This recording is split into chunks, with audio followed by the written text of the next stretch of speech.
Hi friends, welcome to MAMIYAR'S kitchen.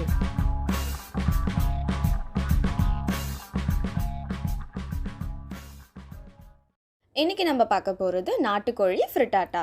ingredients: வேக வச்ச corn, eggs, வேக வச்ச நாட்டுக்கோழி, கட் பண்ணி வச்சிருந்த garlic, chilli, oregano seasoning, pepper, cheese, salt, tomatoes. இப்போ ஒரு பவுல் எடுத்து 5 முட்டையை உடைச்சு ஊத்திக்கோங்க.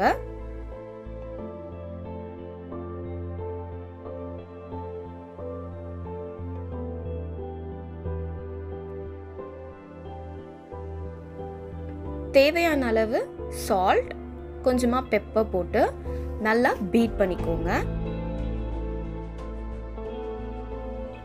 இப்போ ஒரு பேன் எடுத்து மீடியம் ஃப்ளேமில் வச்சு அதில் கொஞ்சமாக ஆயிலை ஊற்றி எல்லா பக்கமும் நல்லா பிரட்டிக்கோங்க.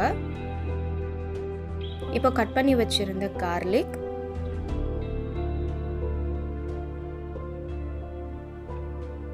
ஆனியன்ஸ், பச்சை மிளகாய்,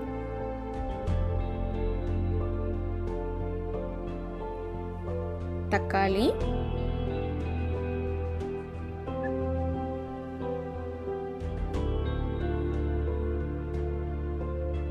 வேக வச்சிருந்த நாட்டுக்கோழி,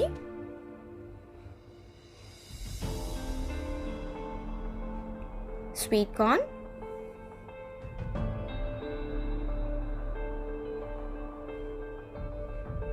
தேவையான அளவு உப்பு போட்டு நல்லா வதக்கிக்கோங்க. கொஞ்சமாக உப்பு போட்டால் போதும், ஏன்னா ஆல்ரெடி நம்ம எக்கில் கொஞ்சம் சால்ட் போட்டிருப்போம். இப்போ நல்லா வதக்கிக்கோங்க. இப்போ நம்ம பீட் பண்ணி வச்சிருந்த எக்கை அதில் ஊற்றிக்கோங்க. நல்லா ஸ்ப்ரெட் பண்ணிக்கோங்க. இதில் வேணும்னா நிறைய வெஜ்ஜீஸை நம்ம ஆட் பண்ணிக்கலாம்.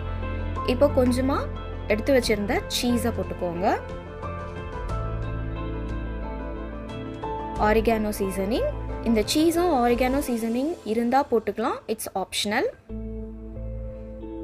இதோட நம்ம வேணும்னா நிறைய வெஜ்ஜீஸை ஆட் பண்ணிக்கலாம். இப்போ மூடி வச்சுக்கோங்க.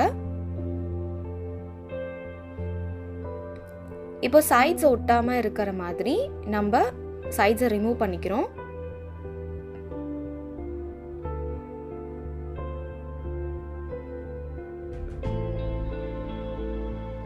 இப்போ நம்ம ஒரு சைட் குக் பண்ணிட்டோம். இப்போ அதர் சைட் குக் பண்ணுறதுக்காக இப்போ நம்ம ஃப்ளிப் பண்ண போகிறோம். இப்போ ஃப்ளிப் பண்ணுறதுக்கு நம்ம பிளேட்டை யூஸ் பண்ணிக்க போகிறோம், ஏன்னா அது வந்து உடையாமல் வர்றதுக்காக. இப்போது ஃப்ளிப் பண்ணிவிட்டு நம்ம க்ளோஸ் பண்ணி வைக்கிறோம். 3 to 4 minutes அது வேகணும். இதை நீங்கள் ஒரு பிளேட்டில் சர்வ் பண்ணிவிட்டு பசங்களுக்கு பீஸா ஷேப்பில் நம்ம ட்ரையாங்கிளாக நம்ம கட் பண்ணி கொடுக்க போகிறோம். இதில் நம்ம சீஸ், கார்ன் போட்டிருக்கிறதுனால பசங்க பீஸா மாதிரி எடுத்து சாப்பிடுவாங்க. நம்ம சீஸ் எவ்வளோ போடுறோமோ அந்த அளவுக்கு பீஸா கன்சிஸ்டன்சியில் நம்மளுக்கு வரும். பசங்க ரொம்ப விரும்பி சாப்பிடுவாங்க.